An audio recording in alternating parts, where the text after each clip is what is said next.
welcome back to my channel and welcome back to another recipe video. Today I'll be showing you guys a vegan Snickers recipe video that I have found but have altered to my taste, if you will. So I'll be showing you guys how to make that. If you like this video, please give this video a thumbs up, share and subscribe to my channel and enjoy. Okay, so first off, before anything, I'm just going to show you guys that I've been soaking my almonds in water overnight since 4 p.m. last night. So they've been soaking for a while. As you guys can see, it's getting a little bit creamy. So now I'm just going to make my own almond butter, and I'm going to be putting this in a blender on high speed for about 2 minutes, and that'll just make my almond butter. I'm so sorry about the lighting, but please keep in mind that if you do add any salt, butter, oil, sugar, flavorings or anything to your almond butter, that will diminish the time, like its shelf life. But if you do it just the organic, natural, just 100% almonds and put them in a blender as I will right now, in the fridge they can last up to a month or even up to 6 weeks. So keeping it this way and adding your additives or your flavorings later on as you go, as you consume it, is much more better than adding it in a jar itself, because it just won't last as long. Alright, so I couldn't find my other blender, but okay, I've just got this blender, this blade, but I am using a magic bullet, as you guys can see. I'll just be blending that on high speed. Alright, so I'm just going to be draining my almonds and then placing them into my blender. And this will take up to 20 to 25 minutes. Just scrape down.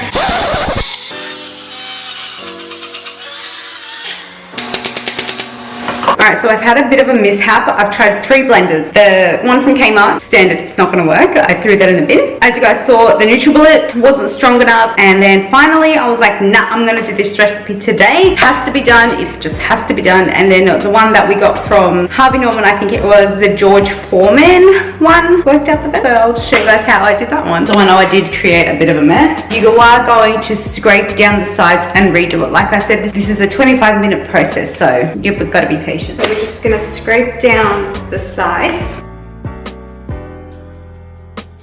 pop the lid on and blend again. Alrighty, because I like my almond butter a little bit crunchy, like I like that crunchy sort of texture, that's what I've basically done to it. As you guys can see, it's very, very crunchy, and this took me about 2 minutes. But if you guys like it smoother, go ahead and blend this bad boy up a little bit longer. So for my shortbread bake, I'm using 2/3 of a cup of coconut flour, 1 teaspoon of sea salt, 3 tablespoons of pure maple syrup, and 1/3 of a cup of coconut oil, but you want this to be solid, not melted. Alright, so first off, you want to preheat your oven, which I already have, and then you want to line a baking tray, a small one preferably, with coconut oil or parchment paper, baking paper, whatever you got, or whatever you prefer. So for the shortbread, we are going to combine our coconut flour and the salt, and then we're going to add a maple syrup and just mix till it's like a little crumbly texture.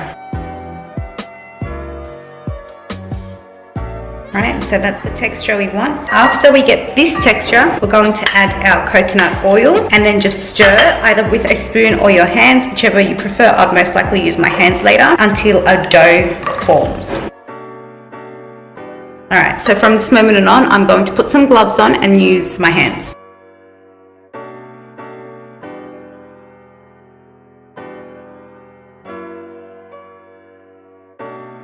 Alright, so after pressing that into the pan, you're going to want to bake this for about 9 to 10 or maybe even 15 minutes. And I'll show you guys once that's done.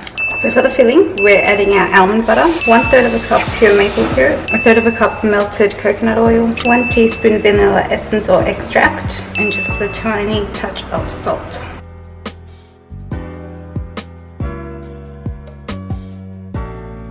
This is the texture and consistency you want your shortbread crust to be. And after allowing that to cool down, you're just going to pour your filling over the top and then refrigerate it till it's set. So for the topping, just in a bowl, mixing a 1/4 cup cacao powder, 1/4 cup melted coconut oil, and 2 tablespoons of maple syrup. Pouring that over the top of your mixture.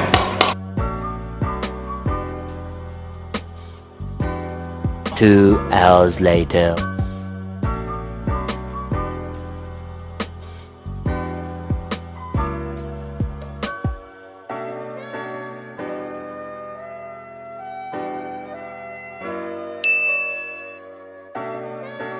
And this is how they turned out. If you enjoyed this recipe video, please give it a like, share this video with your friends and family, and subscribe to my channel. And until then, I'll see you next time. Bye guys.